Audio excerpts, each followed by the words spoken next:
It was so nice that somebody already marked the Bible for me. Our reading this morning is taken from near the beginning of the Gospel according to Mark.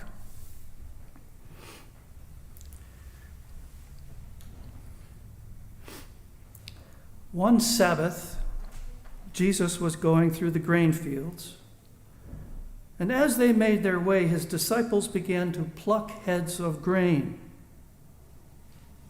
The Pharisees said to him, "Look, why are you doing what is not lawful on the Sabbath?" And Jesus said to them, have you never read what David did when he and his companions were hungry and in need of food? He entered the house of God when Abiathar was high priest and ate the bread of the presence, which is not lawful for any but the priest to eat. And he gave some to his companions. Then he said to them, the Sabbath was made for humankind, and not humankind for the Sabbath. So the Son of Man is Lord even of the Sabbath. Again, he entered the synagogue, and a man was there who had a withered hand. They watched him to see whether he would cure him on the Sabbath, so that they might accuse him. And he said to the man who had the withered hand, "Come forward." Then he said to them, "Is it lawful to do good or to do harm on the Sabbath? To save life or to kill?" But they were silent. He looked around at them with anger. He was grieved at their hardness of heart. And he said to the man, "Stretch out your hand." He stretched it out, and his hand was restored. The Pharisees went out immediately, conspired with the Herodians against him, how to destroy him. That is our gospel for this morning.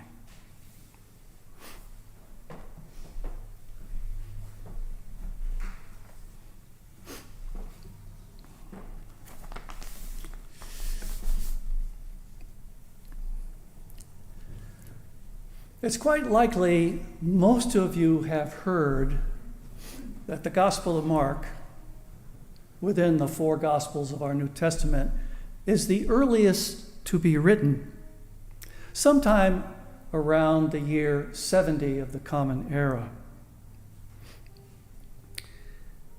It was also, the year 70 was also the year that the Roman army laid siege on Jerusalem and the Jewish population living there. The destruction of the city and its occupants was horrific.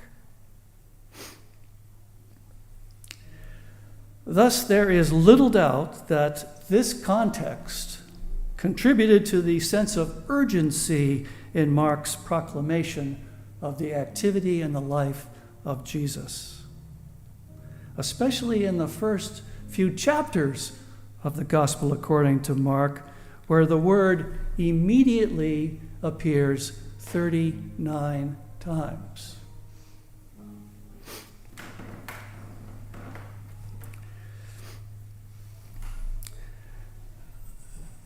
And to illustrate how quickly the action happens as you begin to read the Gospel of Mark, there is no story of Jesus' birth in Mark's Gospel. Rather, right from the very beginning, it plunges into action with a quick intro to John the Baptist and the baptism of Jesus. Then Jesus is immediately driven into the wilderness by the Spirit, where he is tempted. From there, Jesus calls some of his first disciples with the command, "Follow me," and his ministry is off and running as he begins to teach in the synagogue on the Sabbath. Now, in this first relaying of Jesus in the synagogue, the people are amazed at his teaching, for he spoke as one with authority, not like the scribes. Interesting detail in the lesson. Not as the scribes. And therein lies a hint at what's coming. Jesus' activity posed a serious threat to the religious authorities. Jesus was not in their control, and he was attracting a lot of attention. A lot of attention. Case in point, after teaching in the synagogue, Jesus went to Peter's home and cured Peter's mother-in-law of a fever. That night, after the Sabbath had ended, Mark describes the scene, how the whole city was gathered at their door, and Jesus healed many. Later on, back at their home in Capernaum, again the house was filled and even surrounded as Jesus taught. So crowded was it that 4 men who brought a paralyzed man on a stretcher had to go up on the roof and take the roof apart to lower him to Jesus. That particular event sparked a controversy with the scribes over who could forgive sins. They called what Jesus was doing blasphemy. Jesus proceeded to heal the paralytic, which put the scribes in a tizzy, while the people were amazed and glorified God. The tension is palpable and building. And we're barely into chapter 2 of the gospel. So we go on, and the heat gets turned up some more when Jesus called Levi, a tax collector, to follow him. Levi responds by throwing a dinner party for Jesus. Now, I think the scribes are watching Jesus' every move because they're aware of this dinner party, and they complain. They complain that he's now eating with tax collectors and sinners, which according to the purity codes made Jesus unclean, something the scribes and Pharisees avoided at all cost. To those religious leaders of the day, Jesus was challenging their interpretation of the law and their notion of purity and order. Put more plainly, Jesus was challenging their authority. They didn't like it. And the large crowds that kept gathering around Jesus made them nervous. To them, it was simple. Jesus was a troublemaker. We better keep our eyes on him. So, one Sabbath, Jesus and his disciples were going through a grain field. The disciples were hungry, so they picked some of the grain and ate. The Pharisees saw this. I have to ask, what are the Pharisees doing out in the grain field? I think they're following him. They want to know what he's doing. So the Pharisees saw this and confronted Jesus about his disciples doing what was not permitted on the Sabbath. Okay, so here's one of the rules. No harvesting on the Sabbath. But where does that leave the poor and especially the hungry? Jesus, being an outspoken advocate for all those who are overlooked in our world, proclaimed that the Sabbath was made for humankind, not the other way around. God commanded the Sabbath as a day of rest and recuperation for everyone, for everyone's benefit. If people were hungry, why shouldn't they be able to glean from the fields without their religious laws and observances hindering them? By standing up for the poor and disenfranchised, Jesus was seeing them. He was seeing them. He was recognizing them as human beings, no different than anybody else in God's eyes. To Jesus, they were no longer the other. They were no longer invisible. They were no longer ignored. So if our desire is to follow Jesus as he has asked us, how can we begin to see, to recognize the other as a child of God just like us?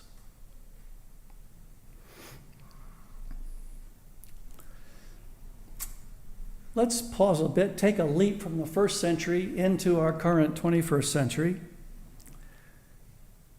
Today, who are the ones we would be tempted to classify as the other? Who are the ones we don't see? Well, how about the men and women who are transitioning from incarceration back as a free person in our society? I confess that these others were invisible to me, that is, until I had the pleasure of visiting the Rutland Dismas houses. Thank God for Dismas House. At Dismas House, we have the opportunity to meet men and women face to face. We learn their names. We hear their stories, their struggles, their hopes, and their dreams. They are no longer other to us. They are no longer invisible. They are people just like us, made in the image of God and loved by God. Thank God for Dismas House. Okay, we jump back into the Gospel according to Mark. Once again, Jesus enters a synagogue on the Sabbath. He notices a man there with a withered hand. Mark recounts that the religious leaders were watching him. They're still watching him. They want to see if he's going to dare break their purity code concerning healing on the Sabbath. No healing on the Sabbath. Apparently, healing was classified as work. Clearly, they were out to get him. And so I wonder if the poor man with the withered hand was brought there as a setup. Jesus could see what was going on. And he took the opportunity to push back and expose their cruelty and malicious intent. So Jesus invited the poor man to come down front. Now, I invite you to imagine this scene. There's the synagogue. Jesus is sitting teaching, and here's this man that's come down forward. The man with the withered hand is standing with Jesus, and all eyes are on them, probably especially on Jesus. Can you imagine the silence hanging in the air? What's he going to do? What's he going to do? And then Jesus breaks that silence with a most poignant question. Is it lawful to do good or harm on the Sabbath? To save a life or kill?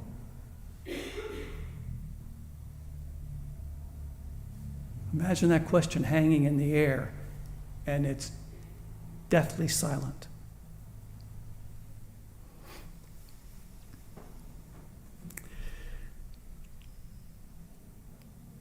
I'm kind of holding my breath, imagining myself being there. What's Jesus going to do? And then Jesus' voice breaks the silence. Stretch out your hand. Seeing the man's hand restored before our very eyes, how could we take that in? What's our insides doing in that moment? And finally, out of that stunned silence, a voice shouts out, God be praised! God be praised! And yeah, I can imagine myself jumping up too and shouting out, God be praised! God be praised. Was that synagogue erupting in grace and glory? But the chants and the praises would not be unanimous. The Pharisees went out and immediately conspired with the Herodians against him, how to destroy him. The Herodians, by the way, were aligned with the Roman-installed puppet king, Herod. So they had ties to the Roman oppressors. What a tangled web we weave.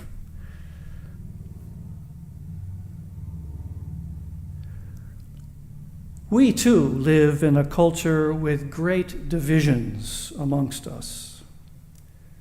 There are persons with privilege and access. There are those with power and prestige. There are those with wealth and massive amounts of material goods.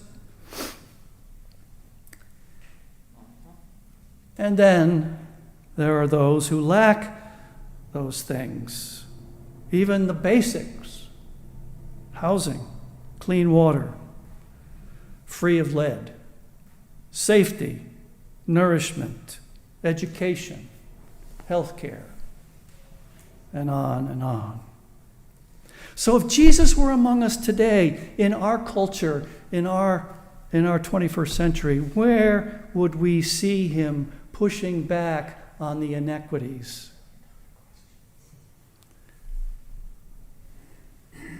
How would Jesus embody God's love and God's intentions for us today?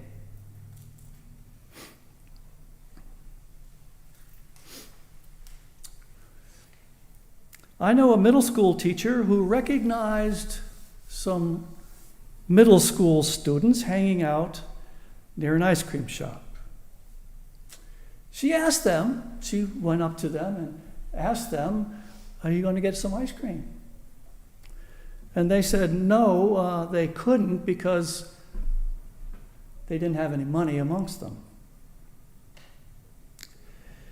She also recognized that some of these kids had run-ins at the school with behavior problems. But something touched her in that moment.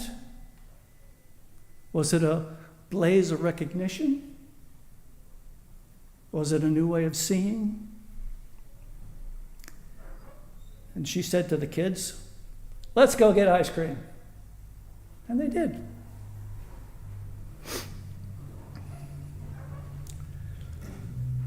I have a neighbor in his 80s.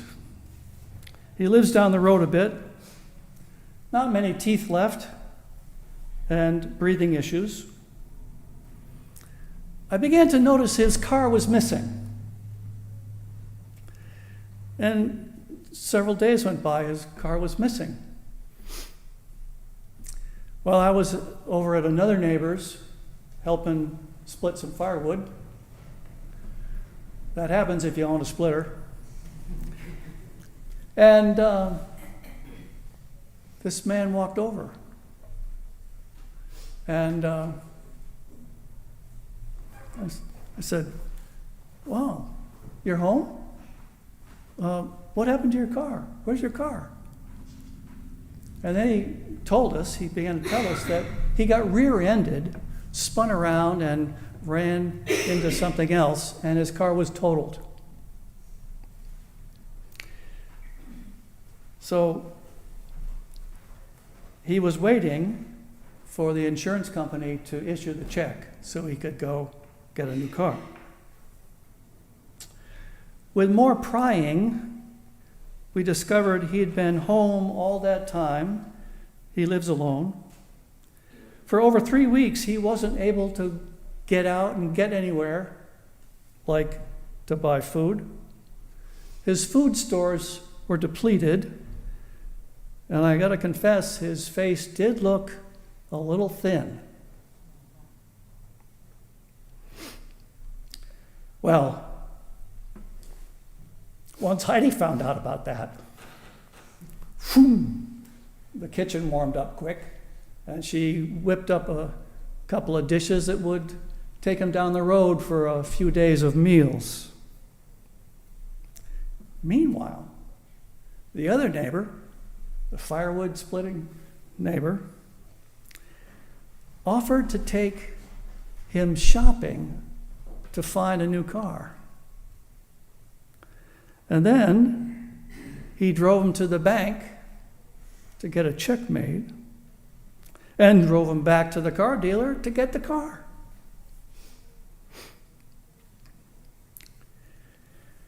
Well, my neighbor is no longer the other,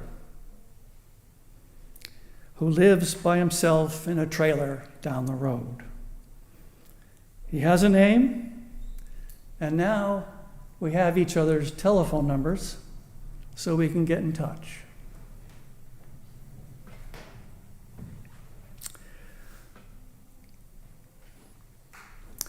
So who are those others we don't see? Who are those souls who are easy to ignore without thinking anything about it? We have a new mail carrier. I don't know his name. I will now make it my business to introduce myself and learn his name and thank him for bringing our mail every day.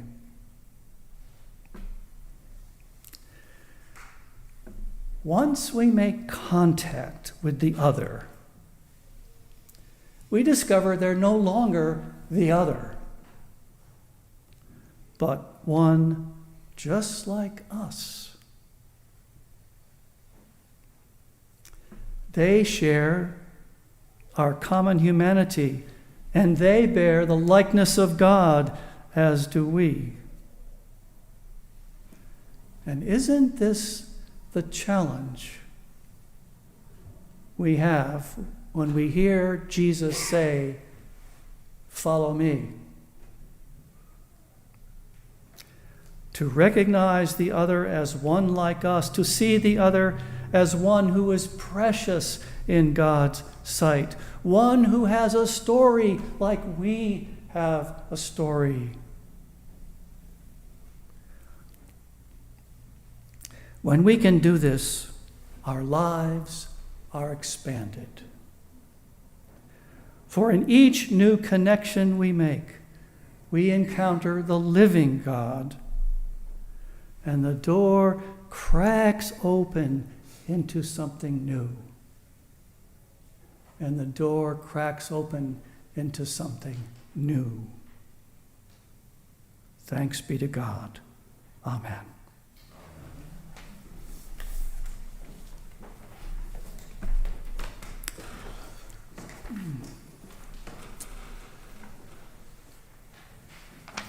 We have a hymn, 332 in the New Century Hymnal, as we prepare ourselves for communion.